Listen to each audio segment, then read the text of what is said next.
Heading into the weekend, we didn't know if the Mets would tear it down and sell. Turns out the answer was a definitive yes. Welcome into an emergency edition of Fantasy Baseball today on Sunday, July 30th. I am Frank Stampfl, joined by Scott White. And apologies for the delay. This is a massive trade, more so for baseball than for fantasy baseball. I saw Oppenheimer late last night. It was amazing. I highly recommend, but that's why we're doing this on Sunday instead of Saturday. Scott, let's jump into it. Max Scherzer traded to the Texas Rangers in exchange for shortstop prospect Luis Angel Acuna, who is the younger brother of Ronald Acuna. The Mets ate a bunch of money in this trade, likely to get a better prospect back, and that's what they did. We'll talk about the prospect in just a little bit. Let's talk about Max Scherzer. He is now 39 years old, and he has had a down season here, Scotty. 4.01 ERA, a 1.19 whip, still well over a strikeout per inning, but I saw some interesting stats retweeted by Jason Stark. This is the 9-year low in terms of velocity on Scherzer's fastball. The spin rate is at an all-time low. The fastball is at a 3-year low in terms of ride. So there have been concerns this year. Obviously, the age is getting up there. Do you think this is a trade that can reinvigorate Max Scherzer, maybe get him back to that ace form we expected coming into the season? I mean, I'd bet against that. I do think it's important to put this year in the context of the rest of Max Scherzer's career, because Max Scherzer is a generational pitcher. And so to say this is his lowest in X number of years or lowest ever, it obviously means something different for him than it would mean for a lot of pitchers. I do think it's a fairly safe bet to say he's now the best pitcher on one of the best teams in baseball. Obviously, Nathan Eovaldi's had a great year, but he's been kind of banged up lately, and his year's been out of character in a good direction. That it's, I'd bet against him sustaining quite the numbers he's put up, even if he wasn't dealing with the health issues. I mean, Max Scherzer's still been a pretty good pitcher this year. His ERA is 4.01. It's been better recently over his past 8 starts, 10.8 K per 9. And a 3.53 ERA. So the ERA is still higher than we're used to seeing it, but with all those strikeouts, that comes out to arguably a top 15 pitcher in fantasy, I would say. He's been giving up a lot of long balls this year. 13, even in that 8-start stretch, was a big reason why it's a 3.53 ERA. And his new venue probably isn't going to improve that. So I mean, the biggest advantage for Scherzer in this deal is that he is going to one of those best teams of baseball. But even that, it's hard to say it's going to improve his value because he's 9-4 this year. Like he wasn't having trouble winning games with the Mets. Yeah, that was the next question. You look at the park shift, and you kind of touched on it a little bit.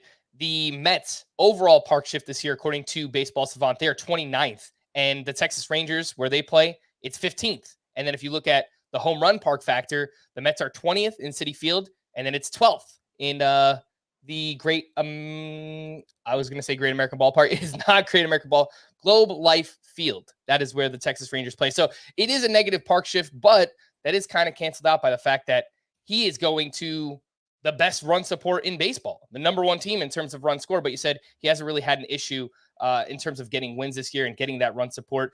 So you have no inclination to move Max Scherzer up in the rankings. It's kind of just status quo. You're going to leave him as like a low-end SP1, high-end SP2. Yeah, I mean, if he had bad win-loss luck with the Mets up to this point, it might be a different story. But that's not the way it's played out. And so I don't think we'll feel the change with him going to the Rangers in terms of run support. And then the fact that the park is a little bit worse, I think it cancels it out anyway. I think basically status quo for Max Scherzer, as you pointed out, bigger trade in real life than in fantasy, since it is status quo. Of course, if you play in an NL league and have Scherzer, an AL league, and are getting Scherzer added to the player pool, I would, like, if it's an AL only league, I would throw all your fab dollars at him. 100%. I want to, Blake's, we haven't seen much from the Padres if they're going to make moves. There are more NL players of a high caliber that I could see being on the move than AL players. Mm-hmm. But still, I would bet on Scherzer being the best one to go from the NL to the AL. Yeah, and we don't talk much about AL and NL only leagues, but if you've been saving your fab, you do it for the trade deadline in the hopes that one of these players changes leagues. And Max Scherzer is that caliber of player. So obviously it goes without saying, if you do have any fab left, go out, empty the bank there if you play in an AL only league, because you will be gaining Max Scherzer. This is just me trying to, I guess, buy into a storyline. Scott, as I mentioned, reinvigorated. I wonder if it's something that, can light a fire under Max Scherzer and he just pitches a little bit better this season. But again, there's not really any statistical evidence to back that up. We'll see. Again, you never know. I mean, but I think there's that possibility for Lance Lynn as well, going for the White Sox and Dodgers. Of course, he's been way more disappointing than Scherzer this year. And we've seen that happen for players in the past, this the change of scenery, particularly for an aging player like this.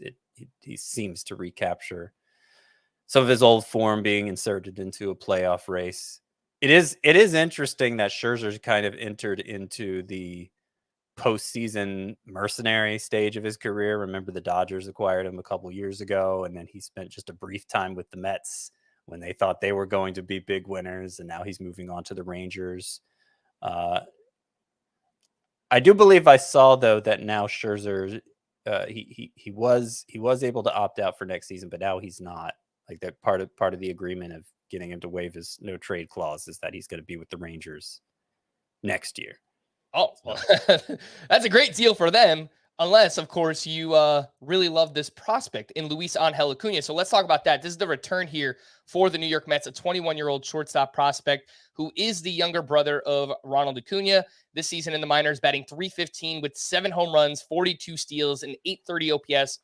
I think I saw somewhere, Scott, that he's ranked, around a top 50-ish prospect, probably more so from like a baseball perspective. What are your thoughts on him from a fantasy perspective long-term? Is this a good enough haul for the New York Mets to get in return for Max Scherzer? Well, I mean, it is looking like, let's see, would it be a buyer's market? Yeah, I guess it's looking kind of like a buyer's market right now. And so in that context, and in the context of they're eating a lot of money, I think it's a fine return. I think it's a fine return. They're clearly declaring themselves out of it for 2023. And it wasn't even clear that Scherzer was going to be back, since he had the ability prior to this trade to re-enter the market in 2024. So the fact that they got a legitimate top 100 prospect, and arguably a top 50 prospect, as you said, in Luis Angel Acuna, Ronald Acuna's brother, it's worth pointing out. So there are some interesting bloodlines there, to use prospect terminology. He is not Ronald Acuna. He doesn't project to have nearly that much power. He's only 5'8", so a shorter guy. But he has good bat skills. He's very fast. He has over 40 steals in the minors this year. I have seen him compared to Ozzy Albies. I don't know if it's a too convenient comparison, like, because Albies is also on the Braves. Well, he's not Ronald Acuna, but maybe he could be Ozzy Albies. He is primarily an infielder, but he has played some center field as well. And Mets are kind of loaded in infielders, so it wouldn't surprise me if Luis Angel Acuna ended up in the outfield. Yeah.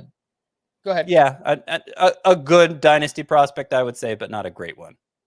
I saw the same comp too on Ozzy Albies, and I just wonder if it's maybe a size thing. They're both kind of on the smaller side. Acuna 5'8". I imagine Ozzy Albies is around there too, but I don't think Acuna is going to come anywhere close to the power that Ozzy Albies has shown in the majors. Maybe I'm wrong about that. Obviously this kid's still probably a year or so away, but maybe he winds up in the teens, maybe low 20s in home runs. But lots of speed there for Luis Angel Acuna. I think it's a pretty good return, all things considered, here for the New York Mets. Speaking of those Mets, Scott, what's next, right? I mean, if you go ahead and trade Max Scherzer, this is, more so from a real life perspective, but you have to imagine Justin Verlander is going to be next, right? I mean, it only makes sense if you're clearly kind of selling out on this year, and you're trying to bring back prospects and rebuild your farm system. We've heard there are many teams linked to Justin Verlander right now, the Dodgers, the Astros, potentially bringing him back. Do you think that's something that happens next?